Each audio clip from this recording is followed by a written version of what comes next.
bambayina ebitambo nga bwatatula mu kabuli oyo aziika naziika omulo naziika nakukyalo naziika n'abalalu naziika n'embuto oyo atafa waka oyo atafa mu kuziika okuzika kya buwangwa wano ewaffe mu Buganda ne mu Uganda engeri yokka gy'osobola okamfatinga omuntu afiiriddwa kwe kuba naye mu kaseera ako okujjako abasiraamu abayina omuntu abantu baabwe gwe baga nti gundi yalika mu kabuli yange.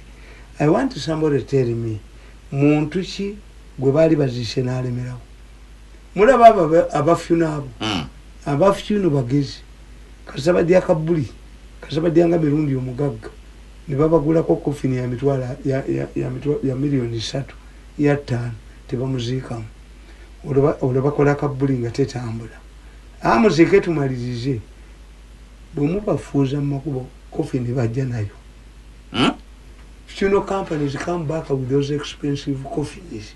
Kasi tolabanga mukozeeka ne babaga nti muyiwaako ttaka temugikonya mayinja baba genda jijjayo baba gitwala mutige mukubo mbabe mboko zivuge mbabe gwe mukwata nayo nkubuulira bannange temugenda kuzisa mayinja temuzisa musenyu muzisa obumuli eyo bagitwala oyo mufutaliyo mubateeka mukuba bajja ne grave diggers ne bambaji mu kibasulize era bagijjayo. I'm telling you, I want to tell you ndi ababa fino kasamu baleke magombe jenda katonyeze munana metro famesa nyinyo munujja uliza temunjikanyo kakumanya abadan egendo Yosefu Tamale minundi ojenyuka kejija mu studios go fino baba badana zo okujja kumbateze mbakubone mufuze mboko nevuka mubasanga nazo. You find them to steal coffins. Esebo ndi coffin ya milioni 10 ndi abafuna bagerejera kaya milioni 5 jenda katonyeza munana ubaka mbufunye kasola banga abafino nga babagamba temuyiwake ettaka wafa mumfufu faza tuyiwako ttaka muteekeko obumuli buno baba genda gitwala. What do you feel? Gwe muna Uganda alina amatu bagiyiyeeko ettaka gundi owafyuno ofirwa kinga faza oba pastor ayiyakitiyo ku kofini ti wava mu nvuvu faza toyiwako ettaka temuyiwako amuyiwako obumuli eyo bagenda gitwala mu bateege mu kubo mu embooka evuge kakati zembagamba tikakati luuko Muzaata is a prominent sheikh. Was a prominent sheikh. Bukedde nakulaga nga bebalwana yasoka natulaka emotoka ennungi natulaga nga balwana. Muzaata yalese kiyumba kya nkoko tetulaga nkoko. Muzaata yalese kalitunsi muto kati twakitegedde emmotoka z'ekibuli Muzaata abadde ayinako. Kakati muka Muzaata namwandu agamba bannange emmotoka yabazeeriwa ekinabeera ku motoka zino ezazi tulindiridde ekinabeera ekibuli takabira. Allahu akbar nze mbabuulira abantu abavuma Museveni mubaveeko Tamale emmotoka za Museveni bazizize Muzaata bw'aba yafa Muzaata bw'aba yafa tafunye motoka ye ekitegeeze yali tennajja kati Bobi Wine yezo okulinnya ekibuli yakavayo juzi yabaddeyo juzi ng'emmotoka zize Bobi Wine asabireyo Bobi Wine asalireyo enkya asalireyo ekibuli olaba abasalafu abayine bwebamule nonye Imamu Kasozi kati nange nkutadde mu kkoona ekinabeere mwe kakati babadde bakozesa Bobi Wine kufuna mmotoka zaabwe. Omuntu yenna avuma Museveni abayina byamubanja jenda katonyeze munana metro famesa nyinyo Tamale minundi abasajja bakulu tubimanyi asobola babafumbo nga balwanagana ekiro nga gwe wakyadde ansiseeko bulangiti eyimpawula kati bulijjo simujja mwebakamu kakati bw'oli engumi kasa sipiika ayita palamenti neetuula owuli akasiriikiriro oba owuli amaloboozi amaseeneekerevu kakati n'abantu Museveni be yasuubiza ebintu kasita bibaleetera kati takbira zigenda okuba ekibuli nzirindiridde Imamu Kasozi Allahu akbar motoka 10 kati gundi n'amala alinyayo Bobi Wine bamuleta talina mpale Bobi Wine yaba Bobi Wine ye Museveni bane Museveni yakuba ebintu bino tebirina bye bitatabula ne wamwe abadagenda Tamale katamanyi nti aba ebyenfuna tebirina gwe bitatabula ne wamwe nawulidde muli mu kwekuba nti ne Lumumba covid yabaddemu akabadi mwana ngeri Lumumba agakulimba Museveni kamba bulire Museveni bilioni 5 kubuli Museveni musajja zogerwako okubanga tezina wezi kana kalwa te Museveni kakoze kajawulo nnyo scientific yanti tuli mu kalwa akali scientific National Task Force wajibuliddeko nange kalinsa ne nawulira nawe oli ku task force byali bya bulimba yampandikire baluwa nanga ndi wae kuba obutabo bwa forward ye kati nange tebigenda kunsala kubana kubavunje simulama nange munonye atekwe bikusala nakutuziba atekwe bikusala nabugaba sibujeyo ne Museveni musajja mugezi Bobi Wine yamukubiza buyekera bwokka namunyaka mu weekends singa kalukabadde ka myezi 3 Bobi Wine mu wiki 2 abadawo goyogera ko nti akubiddwa batuza bufofu fennaku zino temukyatuula aligwe tomanyi oyo Lumumba yabagambye sente zigende buterevu ku district bali bagule bwakamu kakati ekigenda okubeera ku district sembimanye ebyomukyalo ke bali kugamba nti omumbo gw'emmere n'enva ogw'abantu beekalagala tugwadde Tamale mirundi bakunoonya ne mutoyi abenaalemu ku district baagala balabe ng'akawunti chairman w'enaalemu yaziridde bajja muyisa mu ttaka eno babadde bagamba wakisiri ne bagamba ki sente tezituuka bazibba kati Lumumba bwe yajjayo ba middleman kwe kumugamba ki mbu yabbi Lumumba tanabba ku sente because you people what you don't know where does the money come from? The money comes from the president. Ekitegezo even nze boyogera nyizo kulikera mukazi wange sente kakati abana ne bagamba daddy mami sente zo wamulekera tiyagula kino na kino nganze sente ze namulekedde biyaguze zimala. Who knows how much money Lumumba got is Museveni. Nobody else. President yabagamba ekibina kirina structure zaakyo era kirina walabye ko National Task Force kana akaluka pya Museveni ayina obukudi obabumeka kano kakiyekera kenyini akekiyekera kano kakiyekera kenyini abanyisiza anti kekasembayo Museveni n'amala asumulula sente kugana agabige akategedde nti nga bw'oyogera nti minzaani yeevuunisa gwe bawadde biliyoni atuusa 10 taddeyo mulaba akwata Rwanda ekyo kikiri lwaki olowooza nti ye Lumumba yazituusizza lwaki olowooza Tamale lwaki olowooza nti Kasule Lumumba yazituusizza ng'ate okkiriza nti abalala basobola obutazituusa Lumumba ye yagambye Lumumba ndekamba bulizi nawandika dda nti NRM has never got, Uganda has never got a secretary general who does not harbor president ambitions. Mumulibana bato. The first secretary general of UPC was Kakonge. But feared Kakonge because Kakonge had a master's in economics from India. But Rita Somi wa erevo. Na mutya nnyo. Kakati namugamba nti Kakonge gwe kyoba okola togenda mu constituency kwesimbawo. Kakonge woze Munyolo. Gwe kyoba okola coordinatinga secretariat. After all tugenda kwegatta ne Kabaka yekka ffe tugenda okuwangula nja kukuleeta mu 10 nominated MPs. All of these people everywhere omukulembeze bamuwa 10 nominated MPs Museveni bazimujjako yina abantu 10 mu parliament. Tiwabu people like Nsibambi the rate these are educated people who cannot stand yalo tebayinza bawa kalulu kati Museveni baba mujjako yabasigaza ku minister ex officials ate tebalonda nali nayo naye kakati ne balonda abamaji obate ya frustrating Kakonge as we are celebrating independence Kakonge was feeling was the first exile to go into exile. Yagenda Tanzania. Obata amulimbi amutya wabuyigirize. Paulo Muwanga bwe yalaba Kakonge ngaddusi. Obata had nominated Paulo Muwanga among the 10 MPs. Muwanga surrendered his seat. Tiwula Muwanga yafuga party. Party bw'obato ina kiwaliyo kikoledde ba society nganze yaliko omulimu n'engenda ewange. Abantu olina okubeera ne fundamental sacrifice kiwali okoledde abantu. Museveni yatufuze emyaka 35 ayinza okugenda mu wata why nti sacrifice yakola okugenda mu nsiko the higher the risk the dividends. Kakati Kakonge n'agenda.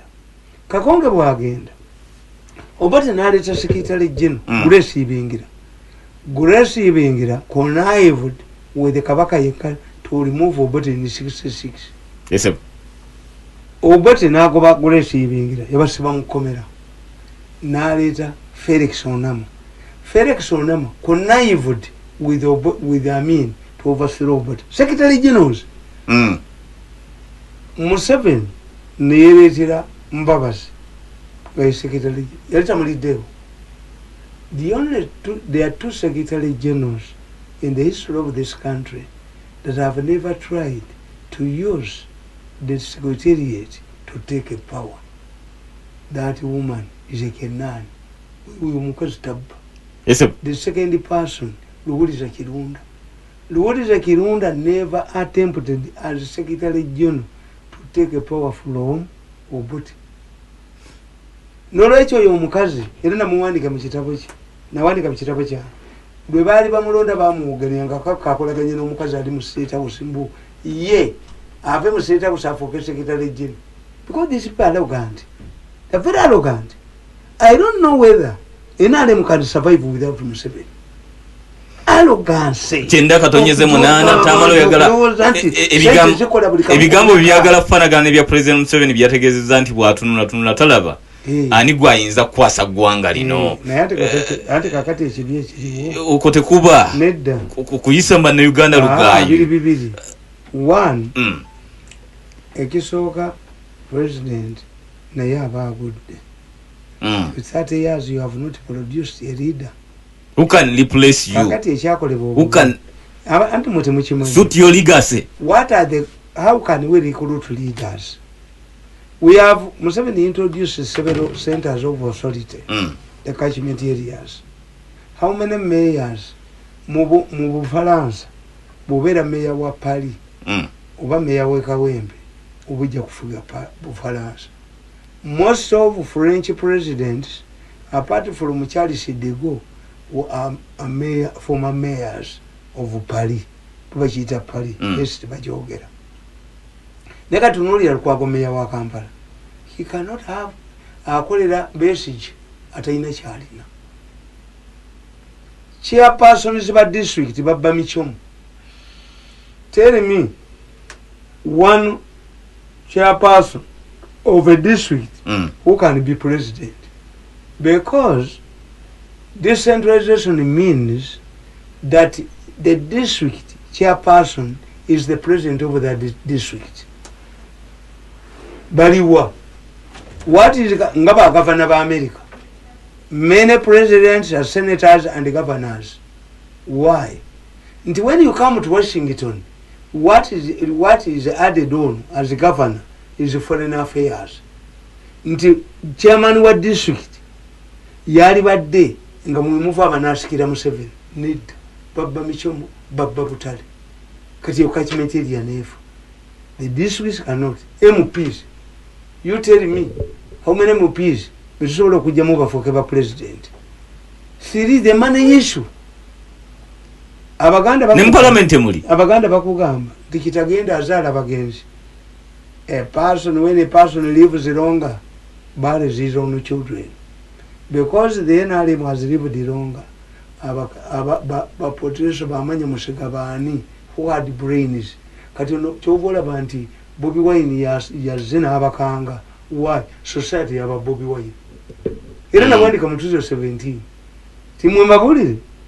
Bobi Wine wakabinyo. Why? Nabaga nti abantu abafanana Bobi Wine bebafuza amawanga. Uhuru Kenyatta in Kenya bamukubanga mu mawulire nga amaaso mamyufu mtamivu nti is a drunkard.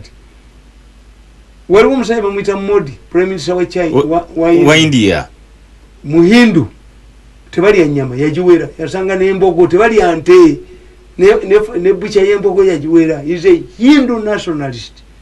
Basooka mutwala waabwe Gujarati nga mulalu naga nti ababba ssente bonna ntema mikono. Every corrupt person nze sina budde bwa kooti kubagulira ntema mukono, siri musiraamu.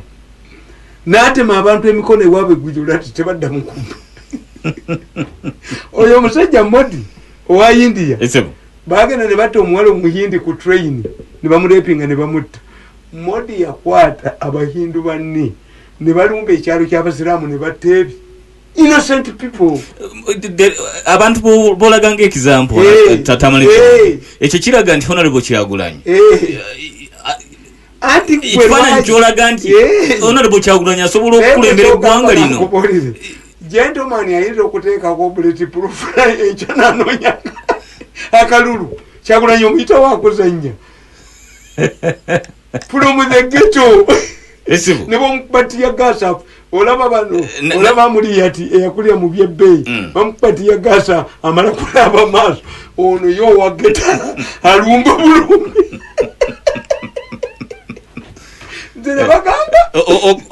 Okkiriza kakati ghetto gladiator eggwanga lirinamu ngalo ze ttaano mmwe tamale nabaga nti mmwe tamale ffe lwaki tutambula ghetto gladiator eggwanga lirinamu mu ngalo ze ttaano bw'ati wenaalemu ayina akakofiira kana akatambuza mu kibuga t-shirt ntitambuza batono olowooza lwaki benyondo mu mutwe gwolowooza nti abapoliisi tebategeera gwedira enyondo yingire nayo mu studio nabe bakuyolerawo ngakamunye naye bamanyi nti osijentomani bamanyi nti osijentomani timirundi ya Museveni buli bagenda okuwaaba asekabuzeti kati akozeyo ekyakapya yakuvaako kati akozeyo ekyakapya bamugaa nti atambula n'ennyondo n'asidi naki mukakasa atambula nabyo mulinda byokyekomu musibe n'okusinga kitatta naye teyabaga nti mubimuggyeko bo baali balowooza nti agenda baga ndisamuhimu yabaga nti ayinaki acid n'ennyondo. The man is moving with the jerrycan of acid, your excellency, and the hammer. Oh, is it true? You leave him. Let him power acid on anybody. I will deal with him mercilessly more than Chitata. Kati bo baali bagenze abalowooza tagenda kulagira police. You go and disarm him. Tasobola mwe lwaki mumutya. Ebyuma bino ebibakwata. Museveni tayina muntu yali abimuwadde ne batamugula. No, those machines. Era omukoya booza. How can Museveni give this sophisticated machine to a drunkard?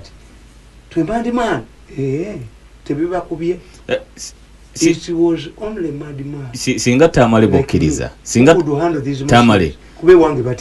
Singa bokkiriza Bobi Wine nti areasonatinga ne society singa n'ebitongole ebikuumadde mbu bikkiriza singa nammwe abamuvuganya bwe mukkiriza tolowooza nti eggwanga lino lyalifunye peaceful transform power okuva mu President Museveni okudda mu muntu omulala nga bokkiriza nti Bobi Wine abantu bamukkiriza era abafaanana afaananako Modi afaananako Uhuru Kenyatta afaananako nedda balite muyi yaleta Uhuru Kenyatta ne Bobi Wine ba mafia be bamuleeta yes Bobi Wine did not emerge from nowhere okkiriza nti Bobi Wine byakola bifaanana banna Uganda bamuleeta nga tebamanyi nti atajja kuba wa amaanyi.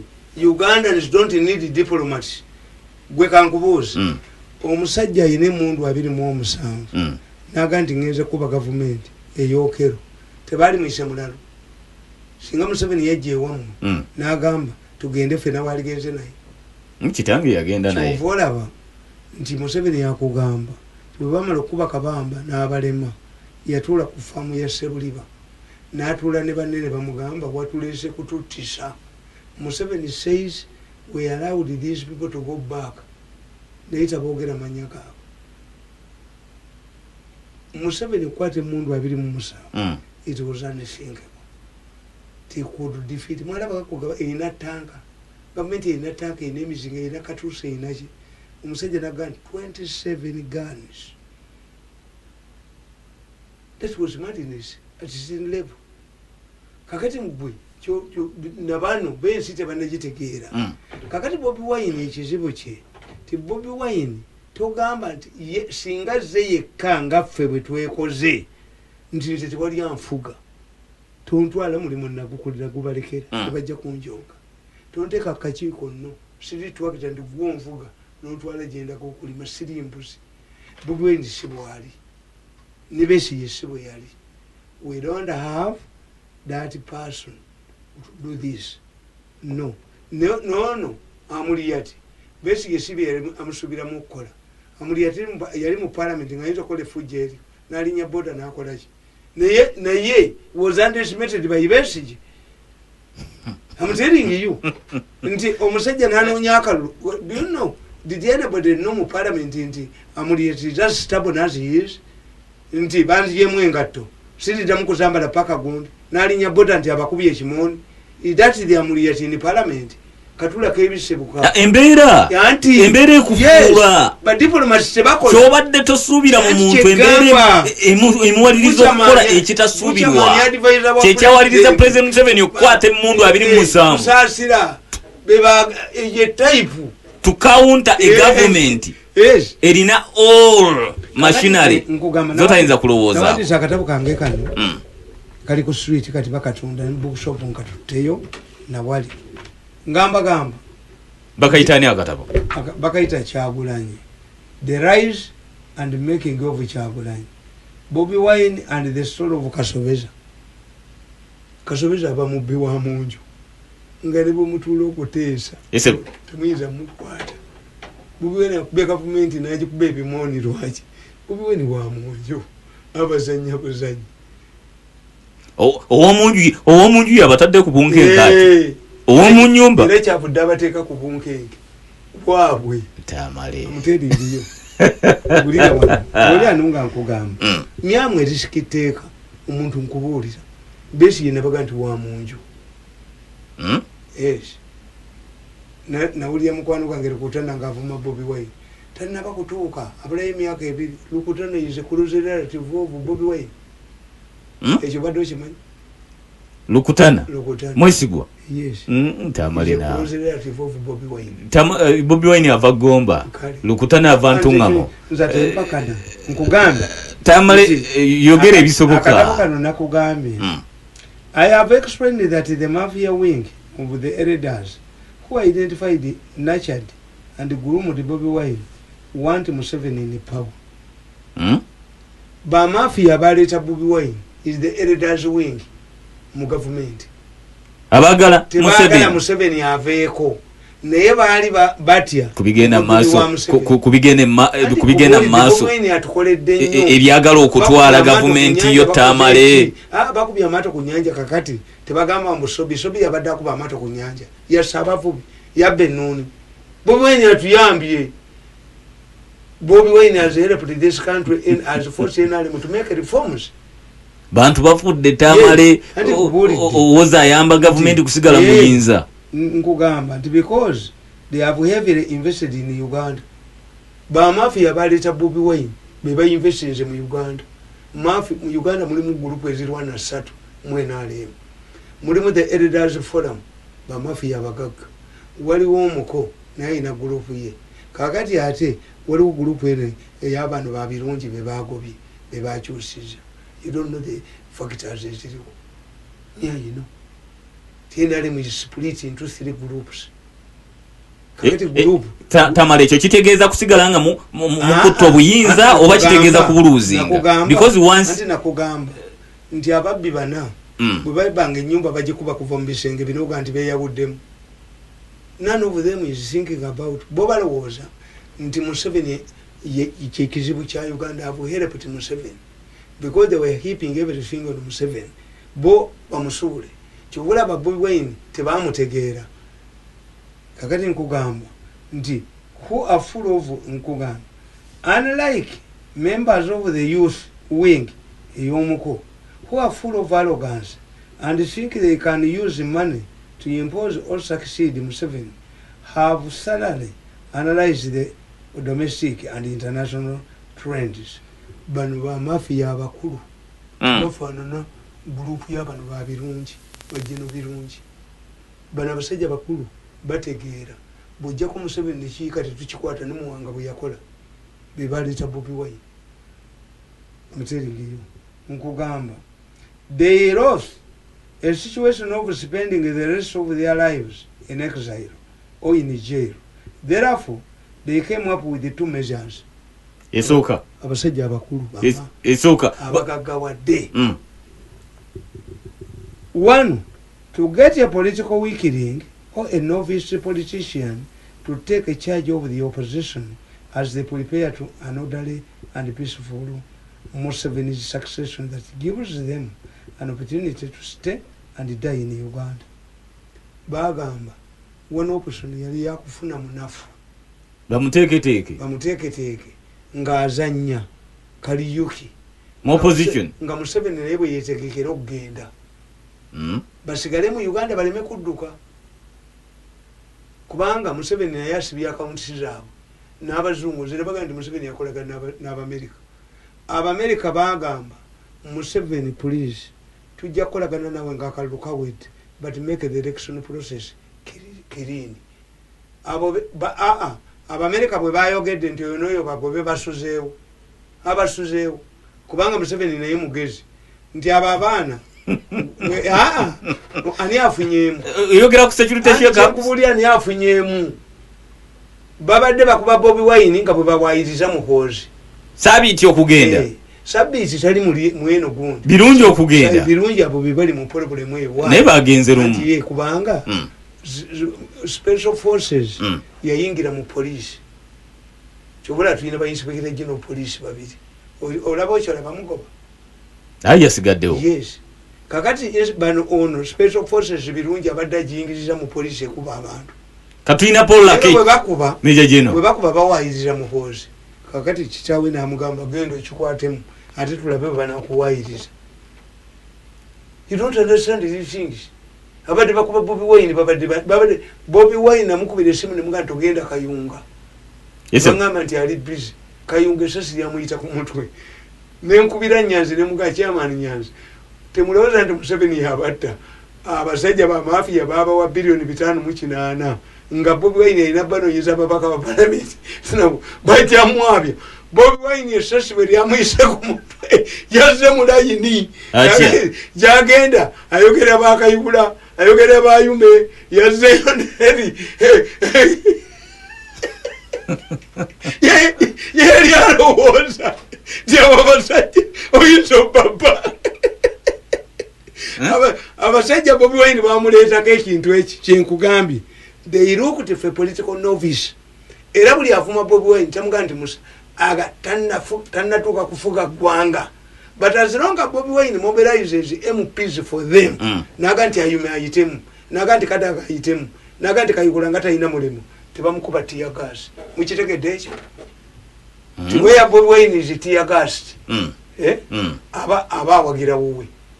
Now when Bobi Wine goes to a constituency, one capital bakuba tear gas, side bomba bakuba tear gas, as long as Bobi Wine does not antagonize abo ababa mafia be basimbyewo bajje mu parliament.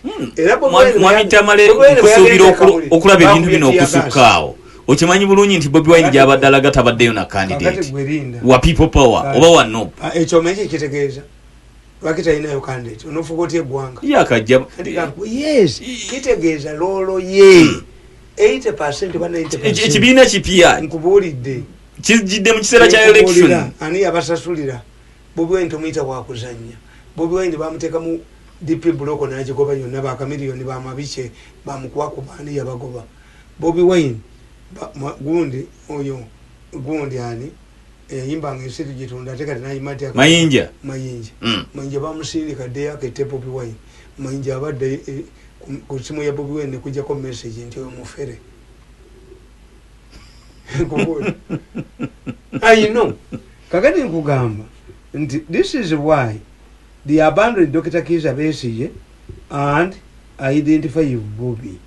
It seems they had worked and used Bobby Wine in another grand business. They did not just land on him. Bobby Wine, Nyanzi, Mwenda, but in a business out. They are not seeing themselves for the first time. Togama to mafia and the Kabuland is called Bobby Wine. Never. Bobby Wine, Nyanzi, Oyo Mukazi, Mwenda, Ogun Zake. They have known each other for a long time. Zake yafuuka na mulema. Toyinza gamba nti waabwe nga Zake mulema olwalira atambulira ku miggo. Nkugambi, why did they identify? Enkuba gye baakuba Bobby Wine naawo wagiraba. Kitwajoyinga kiri kimu. Nkugambi nti badropinga Besigye ne bamumma ssente. Besigye yali azannya omuzannyo guno. Ne baga nti ku luno Museveni awiikeninze nnyo. Besigye ayinza omukuba. Katuleete Bobby Wine omunafu. Bobby Wine n'abeefuulira. Ezo sente nkola the expense of losing life. Nazo nzibu tamale. Kyagulanyi's life was rehabilitated. Mwenye nkola gye bakola mu Kyagulanyi. Kyagulanyi, he was recruited by police to help them fight drug use in youth communities. At that time, Kyagulanyi had composed a song titled Tugambire ku Jennifer, referring to the executive director for Kampala City. Jennifer Musisi was a darling of the mafias who used her to exploit and take over land in Kampala, especially leases, which had expired. They also used Musisi to claim a monopoly for public transport.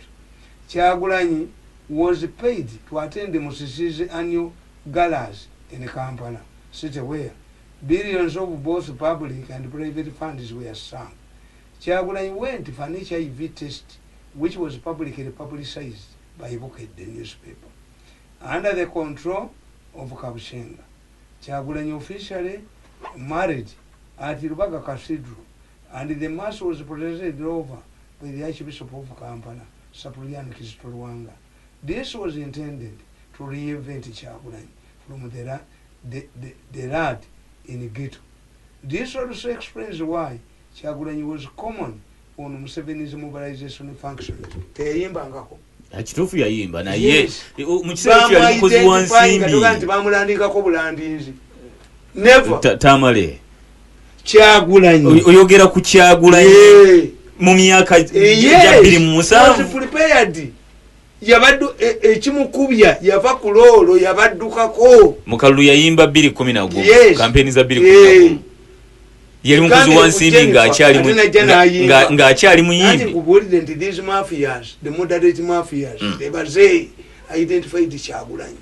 Kyagulanyi bamutuusa ku level. Kyagulanyi bamukwasa omusajja bamuyita Amsterdam.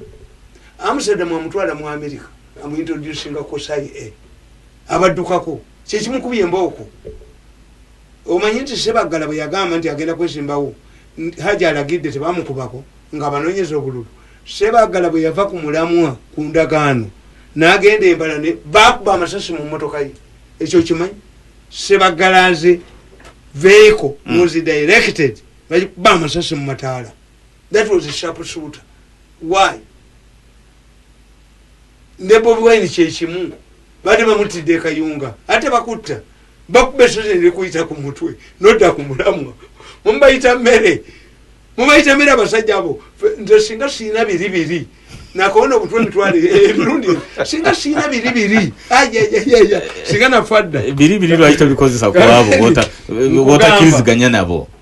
This means Nalweso namusonyiye bamusonyiye bamuyingiza byembuyingize Nalweso namusonyiye ate Nalweso omwana namuyitanga senga bw'abaana. Nalweso yakwatanga sente nawe naddala omutani wange yagenda Scotland n'asoma nga Nalweso yamuweereza sente. President directed him. Namutani wange yagenda n'asoma amafuta Scotland. Nagenda Scotland ku graduation nga babuuza omuddugavu ono omugagga naggagga yaani ono. Museveni yankolera ebirungi naye tagaba sente.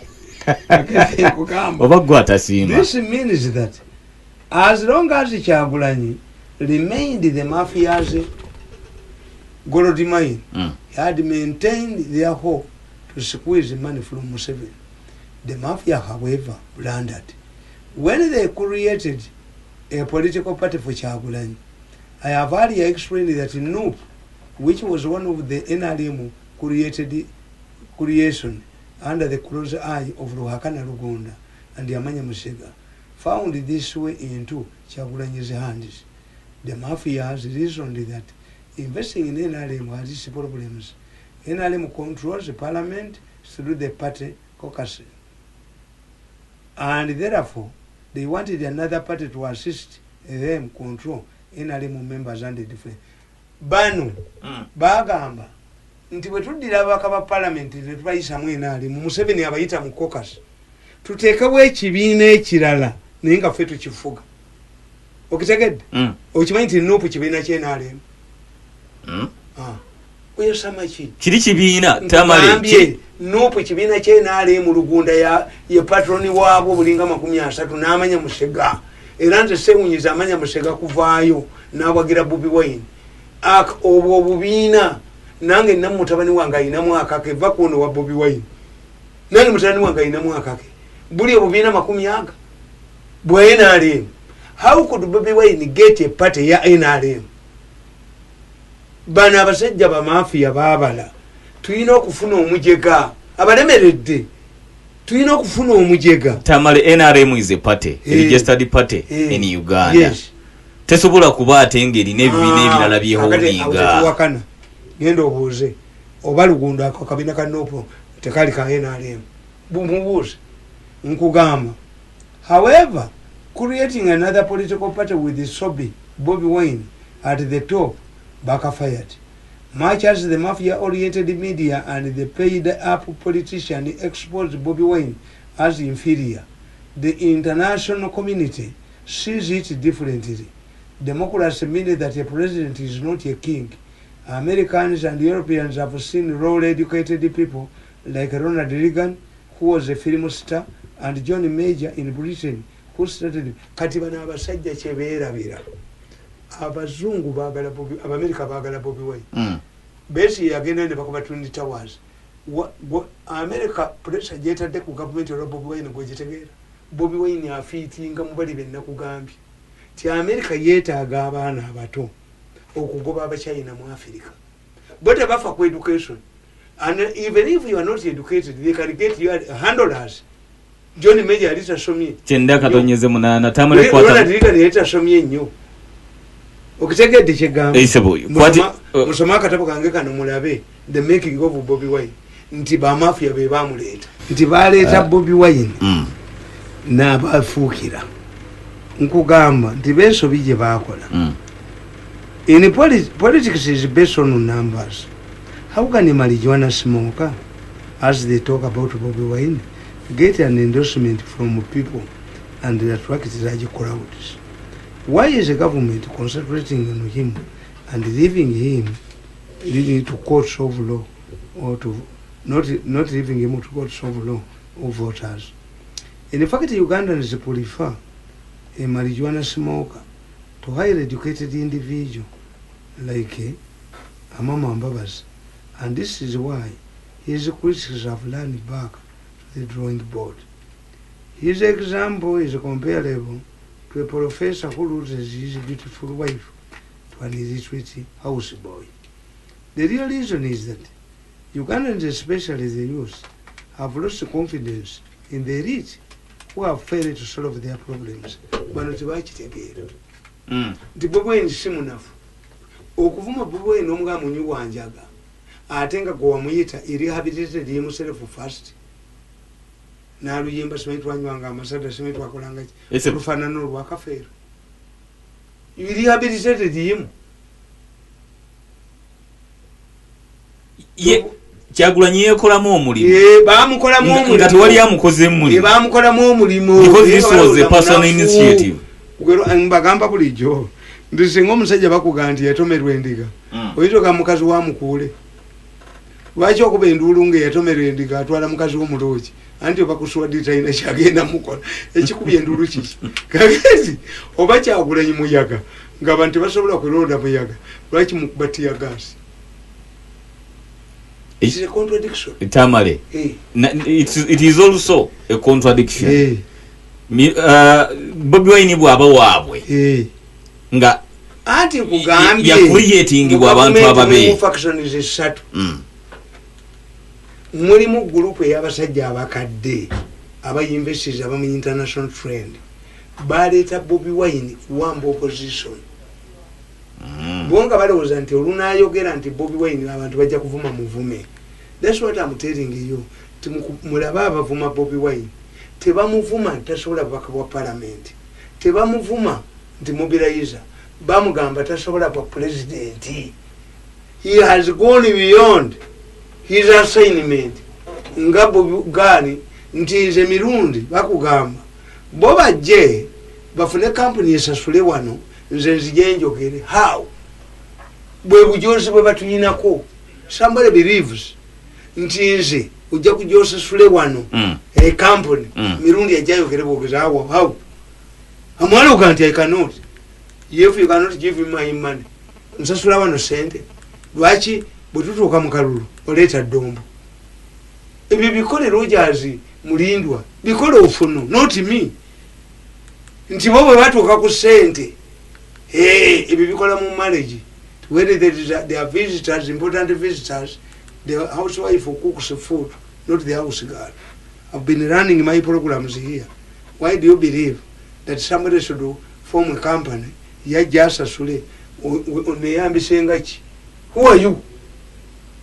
That's the mentality. Tibale woleza mu Bobi Wine nti munafu tujja mukozesa nga Sebagala haja alagidde. The moment Sebagala deviated from that role haja alagidde bamukuba embalala ne bamugirira na academic papers. They had to give him money mbwata agenda asome. Okitegete kyengunye. Yes sir. Ti Bobi Wine be bamuyitira bennyini the underestimated him ne ngamba. This is widely explained by people who prefer witch doctors and herbalists to qualified medical doctors. Finally, government has appointed the artists like Kapsalin Kusasira to important positions of government. How are they different from Bobi Wine? To many Ugandans, Bobi Wine is better than those two, Kusasira and Buchaman. More so, Bobi's critics have been cited in the corruption scandals, while others have been arrested and thrown in jails over theft. As I submitted earlier, Bobi Wine fits in America's now strategy of identifying younger leaders in Africa. African leaders flock to China because the Asian giant do not mind about democratic credentials. America and Europe cannot adopt the Chinese model because democracy is an important ingredient in their values. They therefore want to use younger people who can protect democracy through mass mobilization. This is why a female university student led a campaign to depose General Omar Bashir in Sudan. 6 youths who attacked a police station in Benghazi and grabbed 6 guns, which sparked off a popular uprising that ended the 42-year government in Gaddafi, is another example. Elio estate broker, Elio estate broker, Yaha ended Yaha's Jamaican dictatorship in Gambia. Eno group abazungu kye baleeta. Tebaleeta basibi b'amatayi. Abazungu babaagala okukyusa ensi. Tebaleeta bambabazi. Ate mbabazi etasobola kufuga ggwanga. Mbabazi alininga nnyo ku Bachina. Yali secretary gino ng'abantu abatwala China. From that narrative, otulaze nti Bobi Wine asukka level y'abamafia boyogerako kati. Anti baamuleeta n'abalemerera. Kakati bwagende Kayunga nga yepa agobye DP block yagigoba. Kakati bwagigoba abadde atandise okunoonyeza abantu be ne bategeera nti omusajja avudde wambo waayitira kati ali gonja waakalira. Baamuleeta kuvuga abaana kubatwala ku ssomero atandise obbakebera ebiteeteeyi abafungula ba ne bali muyitaako ekayunga bali muyitaako ekayunga. Bobi Wine okuva yavudde ekayunga akola ki? anonya kalulu akake goyizo gende kisolo no ganti Museveni bwajano mugamba alete Kayihura. You think Museveni is that an impossibility? You think government ojisaba cheta sobola kola? What if today after Yowalale at Kisolo Museveni moves to Kisolo was Kayihura? You cannot Bobi Wine na yemu muntu esasiri bamuziza mulaini kasenga sebagala bamusasi yaduka genda kusomana duka ne mu byobufuzi nawo okimanyita osoma embeera eri mu kitundu nomanya nsonga campaign ati nkubulira okuva lwe yavudde esasiri yawonye Kayunga is he the firebrand Bobi Wine? I see no I see no change in Bobi Wine. In fact, the only change I see aggressiveness about the security agencies and I think it explains why these changes in security agencies. The changes here for Bobi Wine. Why? Those Americans bagazing you. Bagamba Museveni, we know you will win the election. Why did you dent the election process? Omwana muwangule muhalali. Kakati bagenza okutunula ngereketo commission mfu. The chairman of the electoral commission avuya buvuya. Why? Abana bankatono banziti bakambwe nganze nete basobola kunkuba. Neba ala bekifaananyi kya Bobi Wine ekiri andongo. Eyasuza bookinze woteri ye n'agenda okuddayo akakazi akalinga empiki ne kamugana n'asula ku kkubo n'akwata botto y'amazzi n'asenya. My children asked me that we know you are intelligent. Are you going to defend this? Nembagamba, I cannot defend this. That one I cannot defend. Did it attract the attention of the chairman electoral commission? Bobi Wine nagenda simanyi abadde alagawa abapoliisi ne bamugana okugenda saying ti yabadde alaga wabaddeyo candidate. Yes, the candidate had already left. What was the meeting in Marasawa Mega? Meeting ya candidate yabadde Marasawa Mega. This man slept on the roadside. What is the importance of Bobi Wine's policemen batambula nabo? I give you an example. Nembaganti is the president yenyamba ku exposure. When the president visits a foreign country, the foreign country takes security. Kubanga ne mundu zigendera ku nnyonyi. Bali abaserikale baserikale mu advance baba na mundu. You entrust your security on those people. The president is given an ADC gwatambula naye amanyi olulimi lwayo amanyi bwa communicating ne banne. I think the police gave security guards to these candidates to communicate with their policemen. Yes. Kakati njagala mbuulire. Ba police guards aba Bobi Wine bakola mulimu ki? If they cannot communicate with their policemen, fellow policemen, it means abo tebabadde ba police, babadde ba amaje. Chovula Museveni agobye birungi namujjawo. Kyenda katonyeza mwana Metro Pharmacy nyiryo Kafali birungi toka upesi. Kasali Jafali agambye nti Mr. Muliondi aba Nigeria abayimbi okujja mu Uganda government onabuza gani sabiti mudira mu Rwanso. These special forces people are under the command of the special force commander, even where they're in police, whether they're in police or not. And this is why we have two factions in the police force. We have the military and the usual police. That's why Ochola says he's not aware and he's not sacked. Kakati chitufunyemu mulishafeno.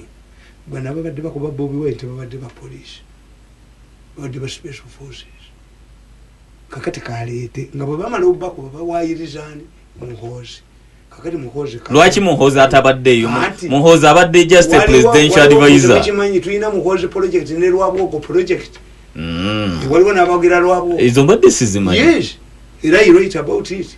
nti these people balowooza after egging us out gwani atatya bidumu okwogera ku Muhoozi project batugoba ne tugenda ne basigalamu bokka kati abaana b'omukazi omu kasaba banga be basigaddewo okusikira kitaabwe battingana Adamu Kaini yadira Kyaberi lwaki Kaini yataberi he did not fear kyenda katonyeze munana metro famesa niyo Tamale katuliro bakabono kakati bane basigala nga balwana ana Samson nze napayo ne bagamba nti afende Muhoozi si aweereza tweets zivuma Bobi Wine bali bagala kukimweti kulirako kakati mujja kulaba difference if the soldiers have been mishandling Bobi Wine nga bana abavubuka abataabo mukoze ensobi you cannot if you mistreat a man like me anybody who has worked closely with you goes back a cursing tumanyimyako mu nnyimbe abana bali bakola mu state house bakataba kuba ebifaananyi they in Canada talking badly about you anybody but not sorry mubagobye ku mirimu bw'owoli mbagobye ku mirimu bagwatudde mbasibye idati Bobi Wine yabi bakola ennyanja mbadde nwana n'ennyanja abavubi babakwatira mu nnyanja ne babajjako ebinnyanja ne babattiramu mu Uganda ennuuni yo nga bagitwala dda kakati today mugamba mbu Sobi kana kasajja kalukidde akafekete Bobi yabadde Sobi yabadde abba ebyennyanja factory yabadde nemuleta n'etteeka yinvooko etteeka lya 1937 ebyennyanja tebikalirirwa kugaba bitunda eddondolo kyenda katonyeza munana metro famesa nyinyo Tamale mirundi Bobi Wine omunafu abadde abatwala katusoma obubaka buno Kasali Jafari agambye nti mwami mirundi Abanigeria abayimbi okujja mu Uganda gavumenti yabadde temanyi oba kyenda katonyeze munana nakyo kankubuulire you see bw'okwatanga omusajja mu nnyumba ewo ne mukazi wo omusajja tomukuba mubuuze how did he come ask the Nigerian how did he come kubanga bano abafere kye basooka okukola poliisi emukwata n'emugamba nti mu deporting by deporting you is okay finding a man inside your house and you kill him you tomuwa time to explain you say are you a robber oba mukazi wange yakuleese ask who brought you here kati baba amafia kye bakola immediately they hand you over kakati NRM ekyebujinga ekirala kyekoze mu kimanyi how can an NRM a government a ruling party which must have trust in the electoral commission how can NRM say before the other parties tugenda creating it has no trust kakati which one shall we trust which one will the public trust the tallying center of NRM and if NRM has the powers to create its tallying center can't the opposition do the same kakati akakaluka fudde kyenda katonyeze munana kati gwetokitegeera nti NRM Musabira inamukoleramu ekyo gwetokitegeera nti balina abakoleramu mwebale kuweereza sebo ulira ne babagamba akola bino ye secretary general wa NRM babagamba scientific elections scientific deba bimuleetera ne babagamba scientific elections bajja kwogera ku radio Bobi Wine nabukinga ku radio yembale ne mukubirayo nabukinda ne mukubirayo kakati kitegeezaaje kakuberale ebyani abikola mwebale kuweereza sebo Bobi Wine yabikola yekka mwebale kuweereza mbuliza mwa mirundi nti nsobola okujjako wa t-shirt za Muzeeyi Museveni nze Uthman Ekawanda zange zimulaba nyamba